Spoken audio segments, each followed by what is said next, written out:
రామ ప్రణీత్ రెడ్డి, అలాగే లింగా దర్శన్ గౌడ్, కంచర్ల శివారెడ్డి వీళ్ళందరూ కూడా ఈసారి యాడ్ అవుతున్నారు. సో కొత్త వాళ్ళు కూడా యాడ్ అవుతున్నారు. సో వాళ్ళు కూడా ఎంతో ఉత్సాహంగా బాలాపూర్ వేలంపేట లడ్డు లాస్ట్ ఈ ప్రాసెస్ ఇమర్షన్ జరిగినప్పుడు 11 రోజుల్లో భాగంగా కీ డేస్లో 150,000 మంది కన్నా ఎక్కువ జనాలు దర్శనం చేసుకున్నారు. అప్పుడేం ప్రాబ్లం లేకుండా ఏర్పాటు చేస్తాం కాబట్టి we are well tune, will take care of the program. Route map ఎలా పెట్టారు సార్? ఎక్కడ కూడా ఏ ప్రాబ్లం రాదు. ఇప్పుడు బేసికలీ వెహికులర్ మూవ్మెంట్ వల్ల అబ్స్ట్రక్షన్స్ ఉంటాయి. దానికోసమని ట్రాఫిక్ రిలేటెడ్ ముందుగానే మేము చూసుకొని పార్కింగ్ స్లాట్స్ పెట్టాం. తర్వాత భక్తులు వచ్చేవాళ్ళు వెళ్ళే వాళ్ళకు 2 డిఫరెంట్ రూట్స్ పెట్టడం మూలంగా ఎక్కడ కంజెషన్ లేకుండా చేయడం జరిగింది. ఎగ్జిట్ పాయింట్స్ కూడా ఓపెన్ ఎక్కువ పెట్టాం. స్టాంపింగ్ లాంటి సిచ్యువేషన్ ఉండకుండా అందరికి ఈజీగా దర్శనం చేసుకొని బయటకు వెళ్ళే విధంగా ఉంది. ఊర్లో కూడా ఇప్పుడు ఊరేగింపు ఉంటుంది కాబట్టి ఊరేగింపు తగ్గట్టుగా ఏర్పాటు కూడా చేస్తున్నాం. ఆప్షనింగ్ కూడా అయిపోయే విధంగా అన్ని రకాలుగా ప్రోగ్రామ్ కండక్ట్ చేసే విధంగా మేము మా ఆఫీసర్స్ ఉత్సవ కమిటీ ఇంటరాక్షన్లో ఉన్నాము. So it will be going on well. Sir చాలా మంది కూడా ఇక్కడ చూడడానికి వస్తూ ఉంటారు. సో వేలంపాటే కాదు, చూడడానికి కూడా వస్తారు చుట్టుపక్కల ప్రాంతాల నుంచి. సో ఎక్కడ కూడా ఎటువంటి ప్రాబ్లం రాకుండా, అంతేకాకుండా ఇక్కడ అయిపోయిన తర్వాత ఆలయానికి కూడా చేరుకుంటారు ఎవరైతే గెలుచుకుంటారో ఆ లడ్డూని.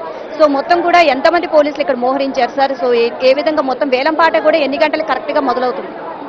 ఇప్పుడు ఒక 2 hours గ్రామంలో ఊరేగింపు ఉంటుంది. ఇప్పుడు స్వామివారిని తీసుకున్న తర్వాత అప్పుడు వేలంపాట స్టార్ట్ అవుతుంది. ఆప్షనింగ్ అయిపోయిన తర్వాత అప్పుడు వాహనంలో ఉంచి స్వామి బయలుదేరుతారు హైదరాబాద్కు ఇమర్షన్ కోసం. దానికోసం మేము 550 మంది ఆఫీసర్స్ ఇక్కడ ప్రెస్ వెళ్ళి దీనికోసమే పెట్టడం జరిగింది. దీంట్లో షీ టీమ్స్ ఉన్నారు, మహిళా భద్రత ఇంపార్టెంట్ కాబట్టి. దాని తర్వాత లా అండ్ ఆర్డర్ పోలీస్ ఉంటారు, ట్రాఫిక్ ఉంటుంది, సిఆర్ ఆర్మ్డ్ పోలీస్ కూడా ఉన్నారు, దెన్ మా ఎస్ఓటీ ఆఫీషియల్స్ కూడా ఉన్నారు. సో ఆల్ వింగ్స్ ఇక్కడ ఫోకస్గా ఉన్నాయి. ఎక్స్క్లూజివ్ పార్కింగ్ ప్లేస్ ఉన్నాయి కాబట్టి జనాలకు రావడము ఇబ్బంది లేకుండా ఏర్పాటు చేయడం జరిగింది. సార్ ఇక్కడే కాకుండా ఓవరాల్ ట్యాంక్ బండ్ దగ్గర కూడా మొత్తం రాష్ట్ర వ్యాప్తంగా ఏ విధంగా జరుగుతుంది?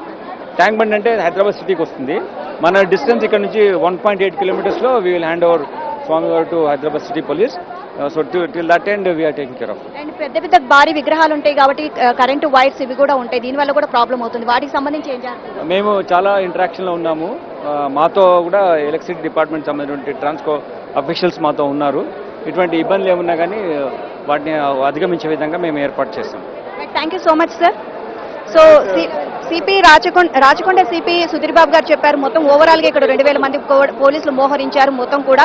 సో జాగ్రత్తగా పరిశీలిస్తున్నాము, ఎటువంటి ప్రాబ్లం రాకుండా. ఇక్కడే కాదు రాష్ట్ర వ్యాప్తంగా కూడా పోలీసులు భారీగా మోహరించి ఇక్కడ నిమజ్జన కార్యక్రమాలు అంగరంగ వైభవంగా జరిగేలా, ప్రశాంతంగా జరిగేలా చూసుకుంటున్నామని చెప్పడం జరిగింది. ఇక బాలాపూర్ గణనాథుడి చివరి పూజ అయితే ఇక్కడ అయిపోయింది. పూజ అనంతరం ఇప్పుడు క్రేన్స్ ద్వారా ఇక్కడ బాలాపూర్ గణనాథుడిని తరలించడం జరుగుతుంది. ఆ తర్వాత నగరంలో ఇక్కడ మొత్తం చుట్టుపక్కల గ్రామంలో ఆయన్ని యాత్రలాగా తీసుకొని వెళ్తారు. ఆ తర్వాత అసలైన శోభాయాత్ర అనేది మొదలవుతుంది. సో దీనికి సంబంధించి ఇప్పటికే చాలా మంది జనాలు అయితే వచ్చేసారు ఈ శోభాయాత్ర చూడడానికి. అంతేకాకుండా మరికొద్దిసేపట్లో అంటే 9-9:30 ఆ టైంలో మనకి వేలంపాట అనేది మొదలైపోతుంది. దీనికి సంబంధించి మనం చూద్దాం. ఇక్కడ కమిటీ నిర్వాహకులు కూడా ఉన్నారు, వాళ్ళని కూడా అడిగితే ఏంటి ఎలా జరుగుతుంది ఇదంతా? బాగుంది మేడం, చాలా బాగుంది, చాలా బాగుంది. ప్రతి ఇయర్ కూడా ఎప్పుడు అంగరంగ వైభవంగా జరుగుతుంది బాలాపూర్ శోభాయాత్ర అనేది. అండ్ వేలంపాట వచ్చేసరికి మెయిన్ గా ఇదే మనం చూస్తూ ఉంటాము. సో దీనికి సంబంధించి మనం ఈసారి ఎలా జరుగుతుంది? ఈసారి చాలా బాగున్నది. ప్రతి ఏటా అంగరంగ వైభవంగా ఇంకా కొంచెం చాలా